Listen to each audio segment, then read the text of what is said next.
सीमा हैदर मामले में लगातार नए नए खुलासे हो रहे हैं। एक तरफ यूपी एटीएस ने सीमा, सचिन और उसके पिता से कई बार पूछताछ की है। न्यूज 18 इस बारे में सीमा हैदर से बातचीत की है। सीमा, अभी भी एटीएस ने क्या सचिन से पूछताछ करी है? सर, इनकी कल से तबीयत खराब थी, कल से हॉस्पिटल थे। हाँ, एक दिन गए थे, तो यही सारी बातें थी सर, जो कुछ शुरू से जो आप लोग पूछते हो वही बातें थी बस सर। सीमा, क्या आपको लग रहा है कि आपके चलते आपके परिवार वाले भी तकलीफ में आए, बार बार पुलिस पूछताछ करती है? सर, ये तो सेम बात है, ये भी आए और मैं भी मैं क्यों सचिन ना बुलाते, मैं नहीं आती, शायद मैं भी कभी जेल ना देखती। तो इनको मेरी वजह से हुई, इनको इनकी वजह से मुझे हुई। तकलीफ तो हो रही है, पर कानून मतलब सही तो होना था ना, ऐसा तो होना था, क्योंकि मैं शायद गलत तरीके से आई हूँ, पर मैं अपने पति के पास आई हूँ सर, ये तो सच है ना। इस बीच सीमा हैदर मामले की पड़ताल के दौरान न्यूज 18 को इस बात का पता चला कि भारत में अवैध तरीके से घुसने के लिए सीमा ने नेपाल और भारत की 8 सीमाओं की जानकारी जुटाई थी। पुलिस एफआईआर के मुताबिक 10 मई को सीमा हैदर अपने बच्चों के साथ पाकिस्तान से नेपाल की राजधानी काठमांडू पहुंची थी।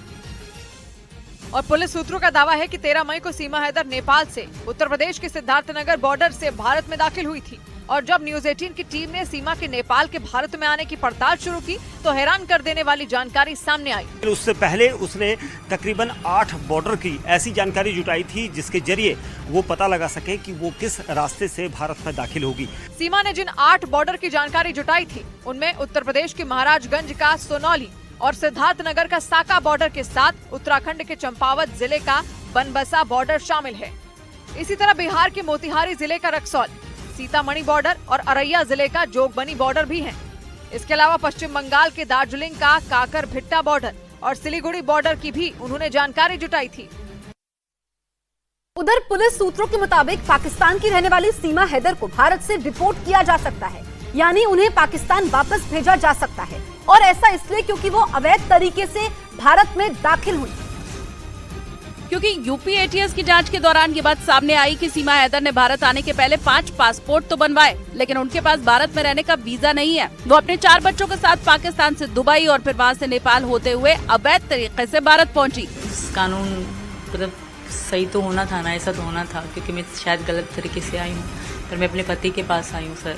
जांच एजेंसियों को शक है कि सीमा पाकिस्तान की खुफिया एजेंसी ISI की जासूस हो सकती है और इसीलिए उनसे लगातार पूछताछ की जा रही है। और सीमा हैदर मामले की पड़ताल के दौरान न्यूज 18 की टीम ने भारत नेपाल मैत्री बस सेवा के एक अधिकारी से बातचीत की, जिन्होंने सीमा हैदर के भारत में अवैध तरीके से दाखिल होने पर जांच की मांग की। उन्होंने ये भी शक जताया कि सीमा ने किसी की मदद से बॉर्डर पार किया होगा, जिसे इस बात की पूरी जानकारी होगी कि किस बॉर्डर पर कितनी चेकिंग होती है।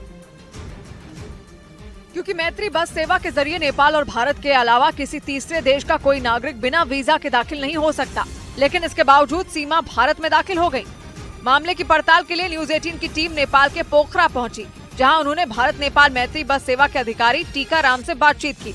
उनके मुताबिक पोखरा में बस में सवार होने वाले सभी यात्रियों की जानकारी ली जाती है। इसके बाद यात्रियों की लिस्ट उस बॉर्डर पर भेजी जाती है जहाँ से बस को जाना है। वहाँ SSB के जवान हर यात्री की जांच करते हैं। थर्ड कंट्री का अगर कोई व्यक्ति होगा तो उसको SSB के चेक करने के बाद फिर आगे जाके एप्लीकेशन है, वहाँ उसको पासपोर्ट या उसका वीजा दिखाना पड़ेगा। टीकाराम का दावा है कि उत्तर प्रदेश के सिद्धार्थनगर के साका बॉर्डर पर लोगों की चेकिंग कम होती है और इसी का फायदा उठाकर सीमा वहाँ से भारत में आसानी से दाखिल हो गयी।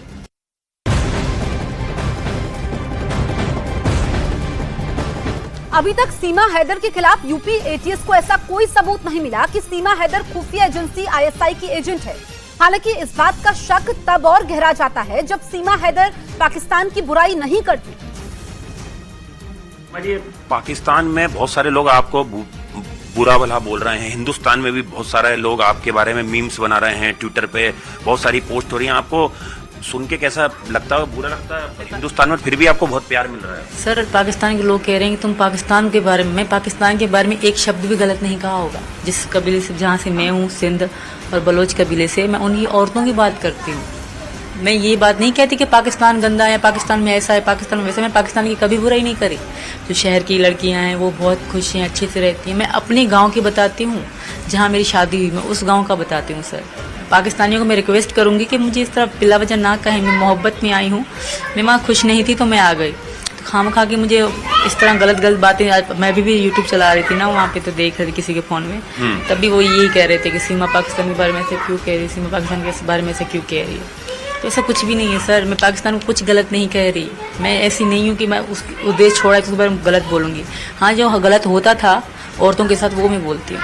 और नेपाल के पोखरा में न्यूज 18 की पड़ताल के दौरान ये पता चला कि पाकिस्तान से आई सीमा हैदर ने भारत में दाखिल होने के लिए वहां खुद को भारतीय नागरिक बताया था। खुफिया एजेंसी के सूत्रों के मुताबिक अपने बच्चों के साथ सीमा भारत और नेपाल के बीच चलने वाली सृष्टि बस सर्विस से भारत आई थी।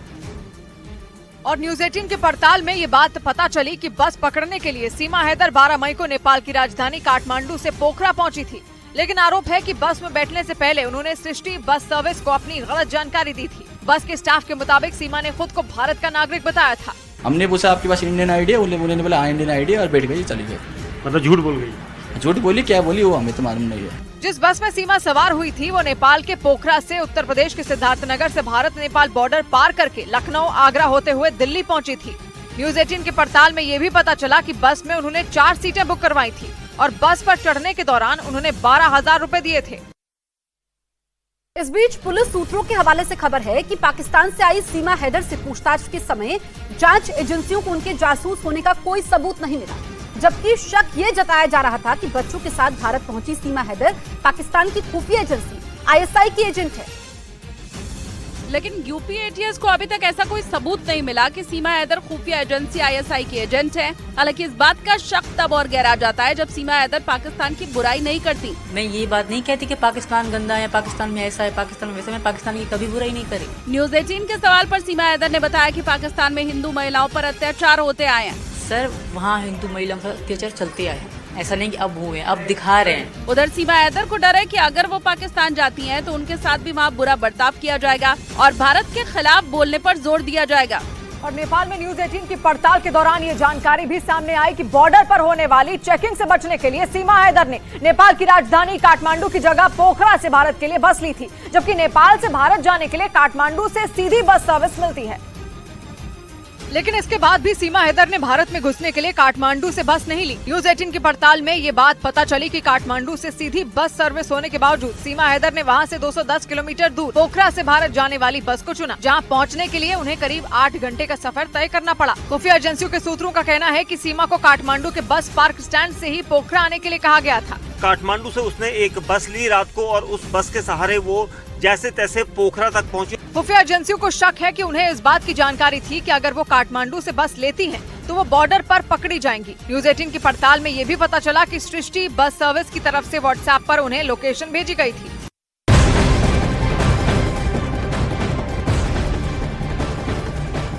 इस दौरान सीमा हैदर ने कैमरे के सामने एक बार फिर सचिन के लिए अपने प्यार का इजहार किया और सचिन के लिए एक गाना भी गाया। सीमा हैदर गाना भी गाती हैं, सुना? सचिन के लिए कोई गाना गा दीजिए। बहुत बेसुरा गाती हूँ सर। कुछ सचिन के लिए कुछ गुनगुना दीजिए।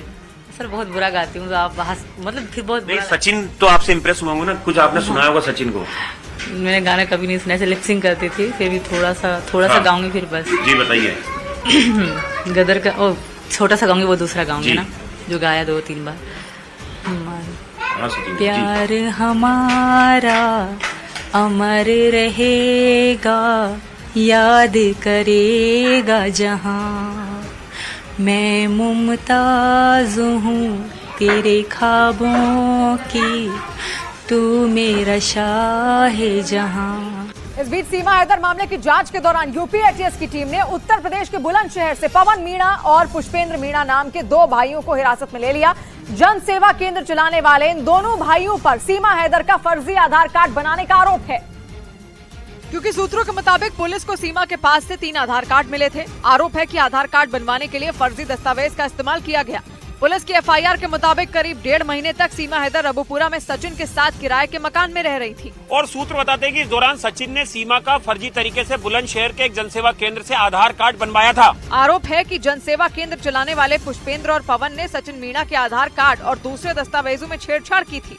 इसका पता चलते ही यूपी एटीएस की टीम ने जनसेवा केंद्र चलाने वाले पुष्पेंद्र और पवन को हिरासत में ले लिया। वहीं सऊदी अरब में रह रहे सीमा हैदर के पति गुलाम हैदर ने भारत सरकार से उनके 4 बच्चों को वापस पाकिस्तान भेजने की अपील की। उन्होंने ये भी आरोप लगाया कि उनके नाबालिग बच्चों का जबरन धर्म परिवर्तन करवाया जा रहा है। जबकि सीमा हैदर का दावा है कि उनके बच्चे गुलाम हैदर को अपना पिता मानते ही नहीं। कुछ रोज पहले ही सीमा हैदर ने गुलाम हैदर पर उनके और उनके बच्चों के साथ मारपीट और बुरे बर्ताव का आरोप लगाया था, जबकि गुलाम हैदर ने सीमा पर धोखा देने और जबरन बच्चों को भारत ले जाने का आरोप मढ़ा। इसीलिए उन्होंने भारत सरकार से अपने बच्चों को पाकिस्तान वापस भेजने की अपील की। मैं मोदी सरकार को और योगी सरकार को रिक्वेस्ट करता हूँ प्लीज, ताकि मेरे बच्चों को वापस किया जाए। गुलाम हैदर ने उनके बच्चों का जबरन धर्म परिवर्तन करवाने और सीमा हैदर पर उन्हें टॉर्चर करने का भी आरोप लगाया। उनका दावा है कि सीमा भारत जाकर बुरी तरह फंस चुकी हैं और मीडिया के सवालों से बचने के लिए वो बीमार होने का ड्रामा कर रही हैं।